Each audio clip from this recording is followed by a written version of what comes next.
अभी हम संजय मेहता से मिलाएँगे और जेबीकेएसएस की बात करें, उससे पहले मैं उनसे स्वागत करता हूँ अपने चैनल में। सबसे पहले आपका स्वागत है हमारे चैनल में। आपका भी बहुत-बहुत स्वागत है मेरे आज आवाज़ पर आप पहुँचे हैं। झारखंडी जोहार पेश करता हूँ माँ अम्बे के तमाम दर्शकों को और तमाम झारखंड वासियों को।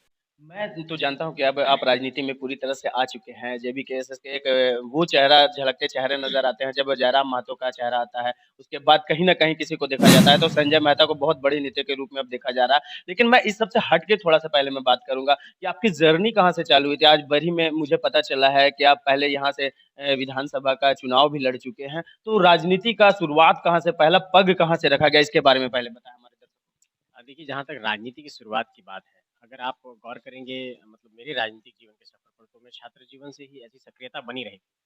लेकिन 2019 एक ऐसा साल रहा जब कुछ जानने-समझने का मुझे मौका मिला। सियासत को बहुत करीब से मैंने जाना, परखा, समझा और चुनावी राजनीति में कदम रखा उस वक़्त। और धीरे-धीरे झारखंड को समझने की कोशिश की कि 15 नवंबर 2000 को अगर झारखंड अलग हुआ, तो झारखंड अलग होने के पीछे की जो पृष्ठभूमि थी, झारखंड अलग होने के बाद यहाँ के लोगों को जो हक अधिकार मिलना था, यहाँ की नौकरियों में जो प्राथमिकता का सवाल था, यहाँ पर जो विस्थापन हुआ है, ऐसी तमाम पहलुओं पर काफ़ी अध्ययन किया।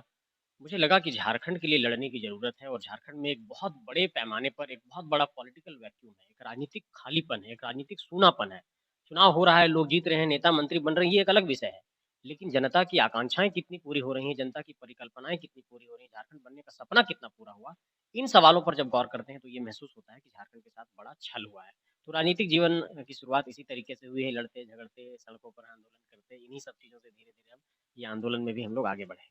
संजय मेहता बात करते हैं 2019 की। 19 की समय ऐसे थे कि लोग अपने घरों में ही कैद हो चुके थे। आपको याद होगा वो लॉकडाउन का समय, जब अपने घर में ही बंद होके लोग रह चुके थे। इन्होंने एक बहुत बड़ा काम किया था। हमें पता चला है अखबारों के बीच से, कुछ और लोगों से पता चला है कि बहुत सारे लोगों को इन्होंने मदद किया था, बाहर से लाने का काम किया था। लेकिन वो बात कोई नहीं किया आज तक। वो इनसे जानने की कोशिश करेंगे कि वो बात कहाँ तक सच है। कई मज़दूरों को अपने घर तक पहुँचाया, कई लोगों को अपने परिवार से मिलाया। वो आशीर्वाद भी इनको मिला है। सबसे पहले ये बात के बारे में। देखिए, उस दौरान क्या हुआ था कि लोग लॉकडाउन के दौरान बहुत परेशान थे।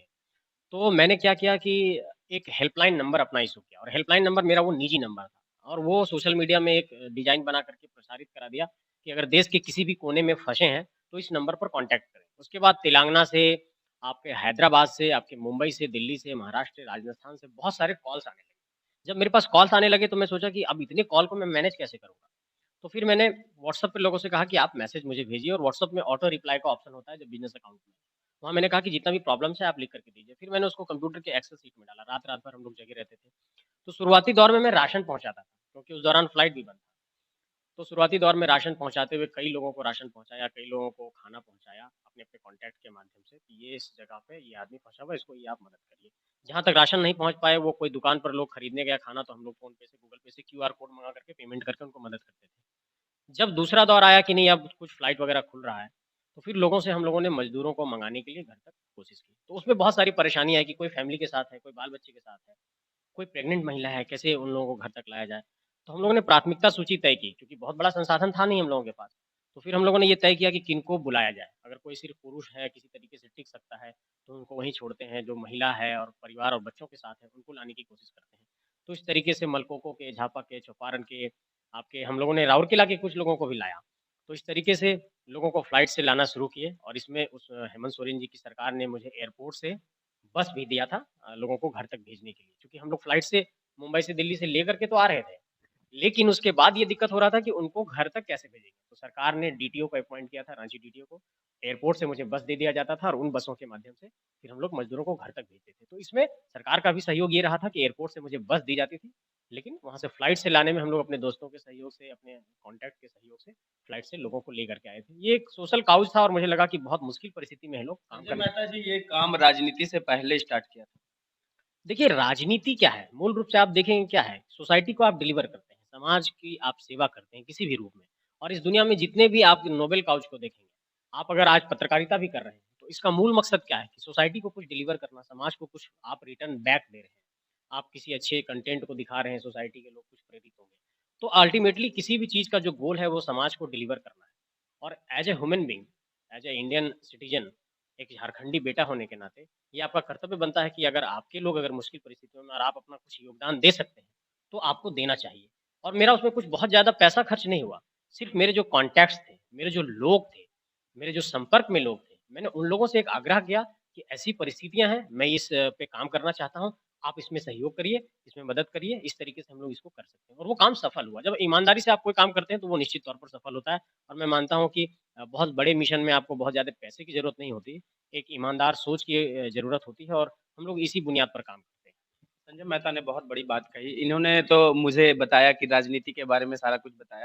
लेकिन मैं अपने दिल से सच्चाई कहता हूँ कि इन्होंने शायद वो राजनीति से कदम रखने से पहले ये बड़ा काम किया था, बिना स्वार्थ के, बिना किसी वैल्यू के। इन्होंने जो बड़ा काम किया है, लोगों को अपने घरों तक पहुँचाना। उस दौर में ये दौर ऐसा था कि लोग तड़पते थे अपने परिवार से मिलने के लिए, लोग मिल भी नहीं पाते थे, लोगों को कफ़न नसीब नहीं होता था।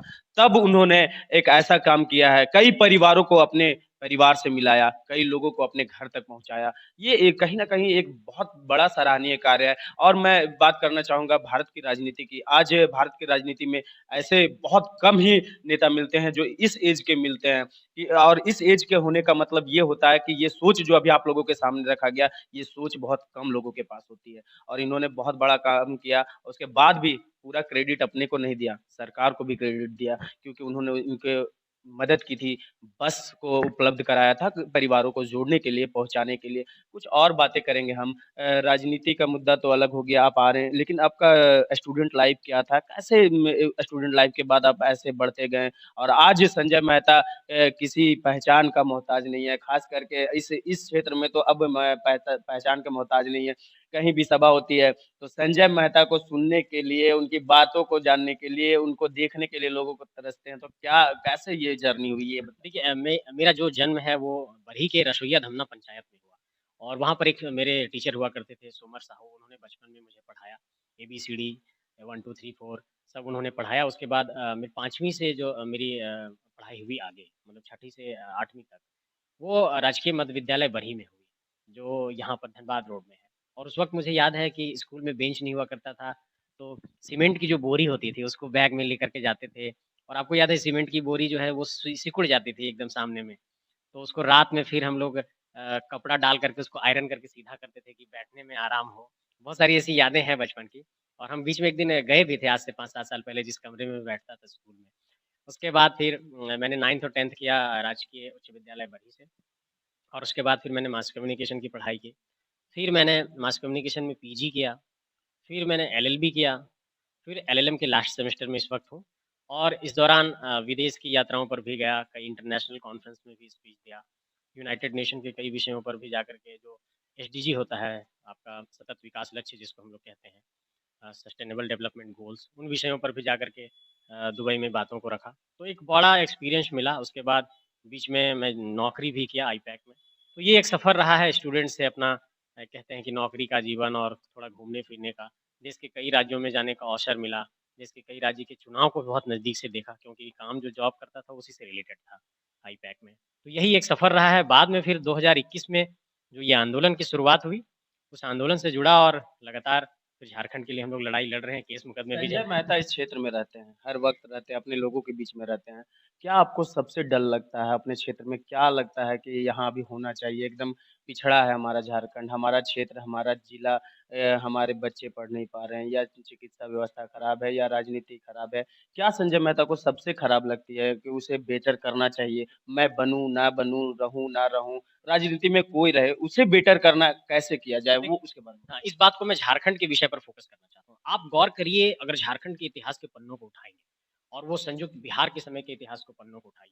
देखिए कितने बड़े-बड़े लीडर हुए, जेपी हुए, लोहिया हुए, कर्पूरी ठाकुर हुए। झारखंड में गौर करिएगा तो आपको ये दिखेगा कि यहाँ पर जयपाल सिंह मुंडा जैसे शख्सियत ये हुए, रामदयाल मुंडा हुए और अगर इतिहास में बहुत पीछे जाएँगे, ब्रिटिश शासन काल में भी जाएँगे, तो आप देखिए सिद्धू कानू हैं, आप देखिए हमारे बिरसा मुंडा हैं, आप देखिए चाँद भैरव हैं, तिलका मांझी हैं, शेख भिखारी हैं। तो आप अगर गौर करेंगे झारखंड के भीतर और पूरे संयुक्त बिहार के समय के काल को भी, 90 के दशक को भी, 70 के दशक को भी और ब्रिटिश शासन काल के दौरान को भी, तो आपको दिखाई पड़ेगा कि एक बहुत बड़ा रिवॉल्यूशनरी आइकॉन इस माटी ने जन्म दिया है इस इलाके में। लेकिन 15 नवंबर 2000 के बाद से आप ये गौर करिए कि क्या झारखंड में लीडरशिप पनप रहा है? क्या नेतृत्व का कौशल पैदा हुआ है?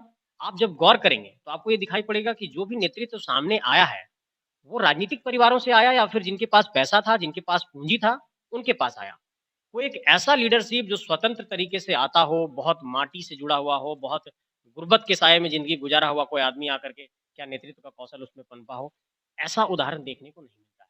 और इस कारण से झारखंड की राजनीति में एक बहुत बड़ा राजनीतिक सूनापन पैदा हुआ, नेतृत्व का एक कहिए कि बहुत बड़ा खालीपन पैदा हुआ। हम लोग तरसते हैं कि एक अच्छा लीडर झारखंड को मिले। और मैं ये महसूस करता हूँ कि झारखंड में अगर सबसे ज़्यादा किसी विषय पर काम किए जाने की ज़रूरत है, तो वो लीडरशिप को निखारने पर काम किए जाने की ज़रूरत है। क्योंकि आपके बीच अगर सोसाइटी में लीडर नहीं होगा, तो वो सोसाइटी कैसे लीड होगा? इस पर एक चिंतन करने की ज़रूरत है और इसी चिंतन को लेकर लगातार हम लोग इस आंदोलन के दौरान ये कोशिश कर रहे हैं कि कुछ चेहरे निकल कर के सामने आएँ। और यही कारण है कि आज देखिए गरीब-गुरबों के घर से निकल कर के लोग इस आंदोलन में शामिल हुए हैं और इस आंदोलन को धार दे रहे हैं। और आप देखिए जयराम महतो जी को, वो बहुत ही सामान्य परिवार से हैं। आज भी उनकी माँ को पेंशन मिलता है, उनके पिताजी नहीं हैं और बहुत ही मुश्किल से उन्होंने पढ़ाई की है और आज पूरा झारखंड जो है इस आंदोलन में उनके एक इशारे पर खड़ा हो जाता है। तो कहीं न कहीं एक स्वतंत्र लीडरशिप पैदा हो रहा है और इसी पर चिंतन करने की ज़रूरत है। तो कहीं न कहीं साफ तौर से संजय मेहता जी का कहना है कि आपके परिवार में आपका मुखिया ठीक हो जाएगा, तो पूरा झारखंड ठीक हो जाएगा। ये मेरे ठेठ भाषा में कहने का मतलब था। यानी कि झारखंड में आपका लीडर सही हो जाएगा, तो पूरा झारखंड सही हो जाएगा। अभी मैं मिला है संजय मेहता जी से, मैं हूँ रवि कुमार और आप देख रहे हैं मामबी न्यूज़। धन्यवाद।